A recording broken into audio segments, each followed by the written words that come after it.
Hi folks, Dave Schmidt here. Well, you know what? Last week I had talked about the RV, and I want to come with you to some really great news. It's happening. The funds have been released. We're ready to go there. And guess what?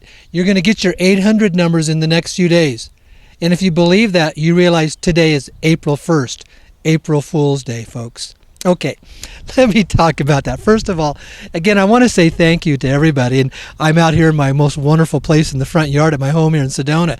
And as you can see, I've been out in the sun for quite a bit in the last few days because I took a few days off and I had made a trip and I was able to get out and just get a lot of great sun, and it's beautiful weather here and just thoroughly enjoying it. But now let me talk about that, okay? I do want to do a little more of a follow-up because that's the one thing that's bringing us all together. And I want to talk about on the radio program tonight that's going to be associated with this message about why is it that we're going to see what is called a global financial change. Not necessarily the RVGCR, it's been reported to us by a lot of us, but why we can see this. Why? Because we are in the shift. We are in the process of a major change in history. I said last week, do I believe it's going to happen? Absolutely, I do. And there are some things that are developing behind the scenes I'm not at liberty to share with you right now. But here's what you do notice. If you notice something, things are changing. It's not so much changing on the outside, because on the outside, things don't always look really good. But you're sensing that there's shifts and changes going on the inside. Now, what I want to do with you this morning is I want to share with you some of the things that I teach at the workshop. Why are we going to see this shift and change? Well, a good, plain, simple reason is because it's time. It's time for a historical shift and change. When you understand how history works, we always go through these shifts and these eras where there's major changes that take place that create what is called a new sense of openness, awareness, or even a new sense of consciousness of the human race. And we are right in the middle of that change right now. Now, how is that happening?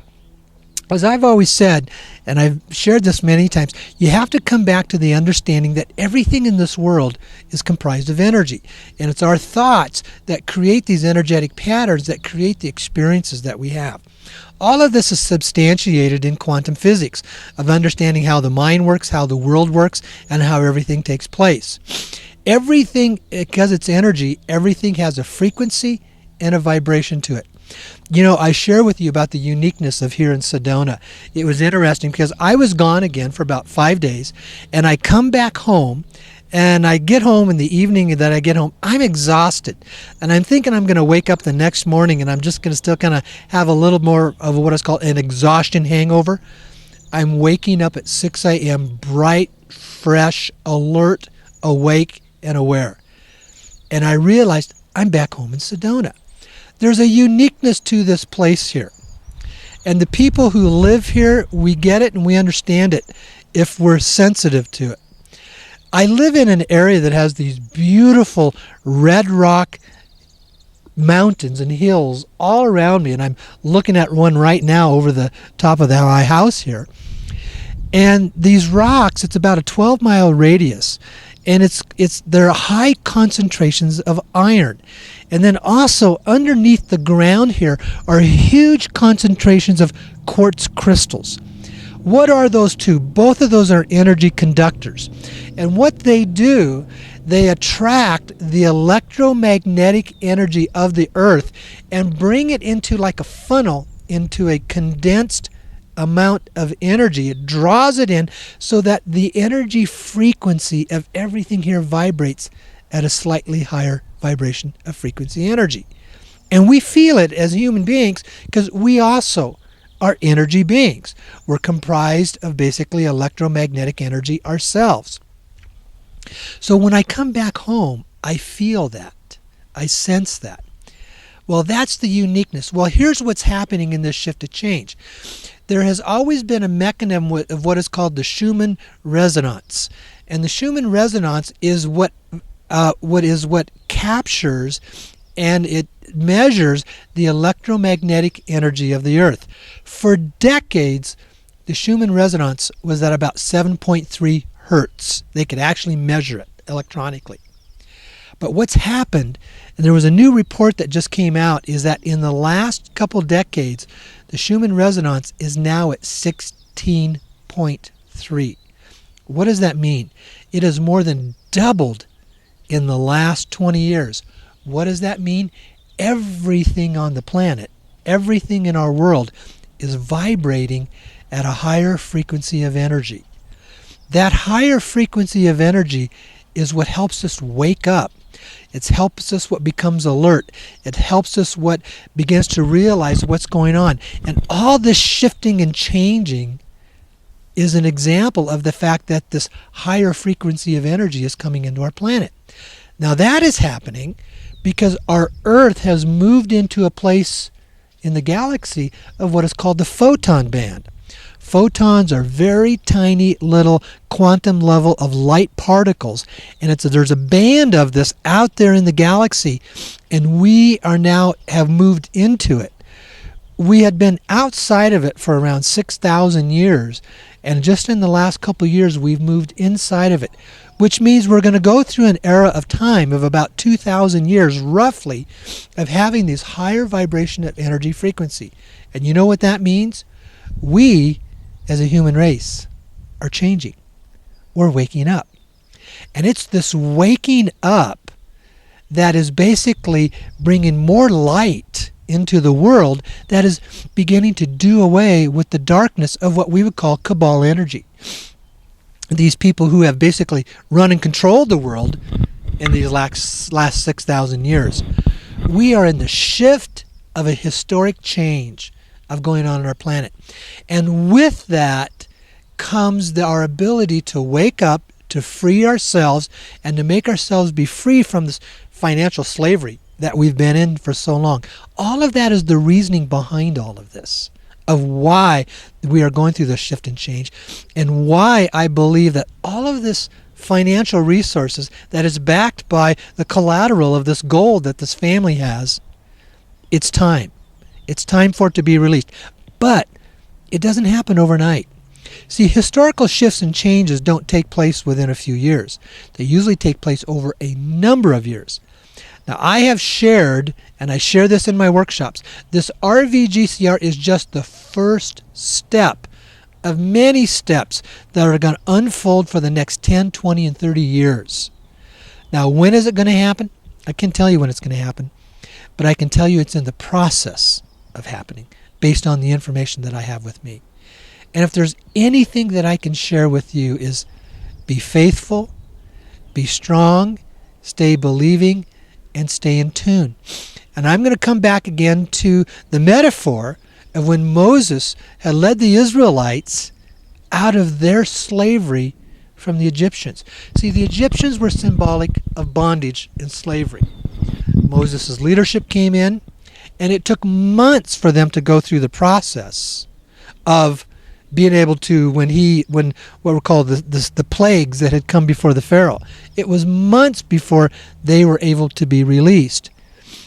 And in those months, it got worse for them. It was not a very comfortable condition.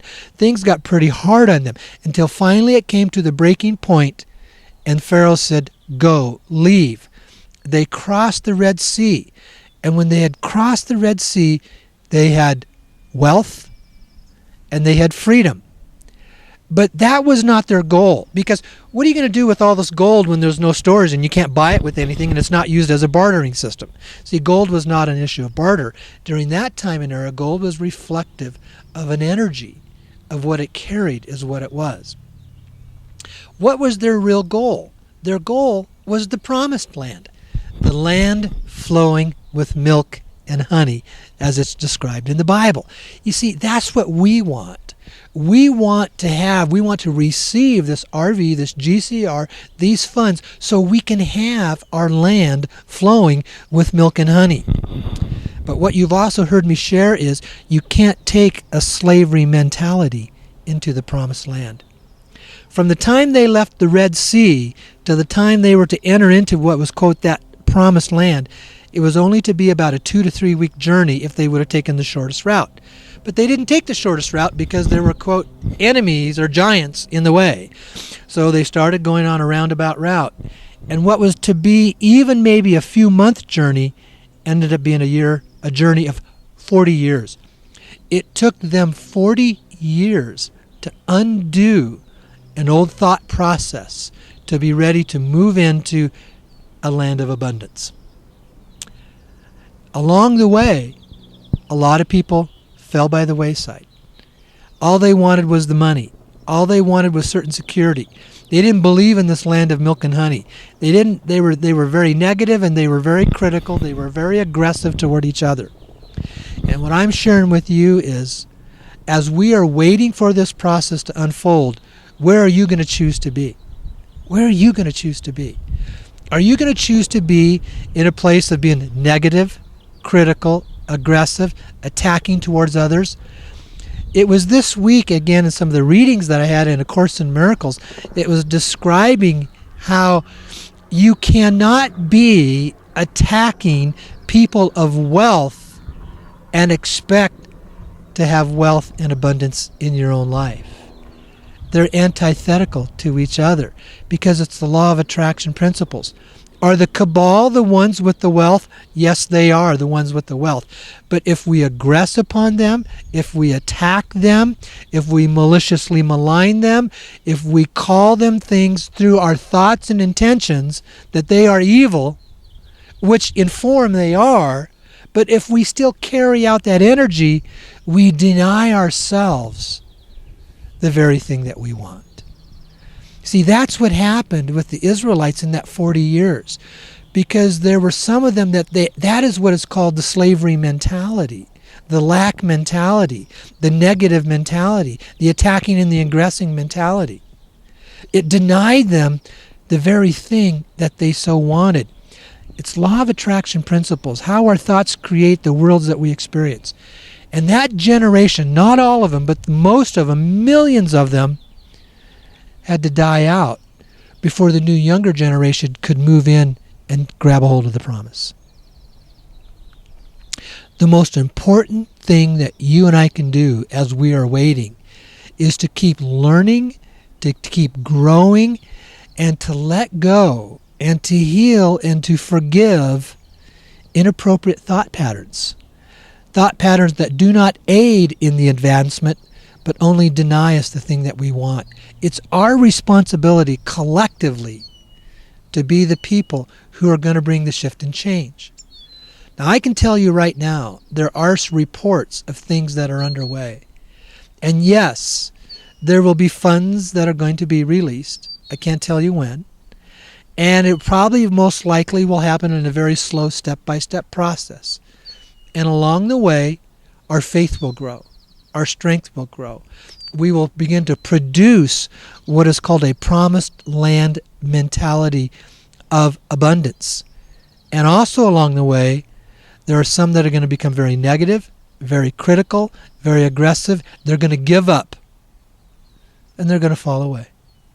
Because that's what people do. We all make our own choices. I don't come to here to you to share this with you to try to gather a large group of people and to have massive numbers in my newsletter list. Because if you notice what I'm saying is, if you're not comfortable with what I'm saying, then choose to leave. You can always choose to unsubscribe anytime you want to. My job is to help all of us understand that we do get to have a promised land to enter into. It is available for us. But in the process, there is work to be done to have the appropriate mindset, the appropriate mentality, the appropriate behavior to allow us to get there. And regardless of when it will take place, it is something that is there for all of us. I absolutely believe in this. I wouldn't be here if I didn't. And I absolutely believe that myself and Charla, my partner, we're on a divine assignment to help all of us through this process. I'm learning along the way myself. You know, teachers are always the ones who teach themselves the most. And I love what I do here. Those of you who have been to my workshops, you understand that I love what I do. I believe I'm on a divine assignment to do this. Not everybody's going to agree. You don't have to agree. And if you're not going to agree, then you and I can just agree to disagree. But one of the most important things that I can say is for yourself, make the shift that's necessary. Change your perception as it is appropriate to be able to see and have faith in believing what is there and be able to know what is available for us coming our way. It's nice to be back home in Sedona. I love this place. To me, it's a magical place. And I always come here and I always get quite inspired when I come here in Sedona. And it's always nice to come with you each week. So today's April 1st, the year 2015. And next week, it's going to be April 8th. And another week will come by. And we will continue to be here. And I will continue to share things with you as I love to do. So thank you, all of you. Call in on the radio program tonight. Would love to have you do so. Okay? All right. Thanks a lot. Okay. Bye-bye.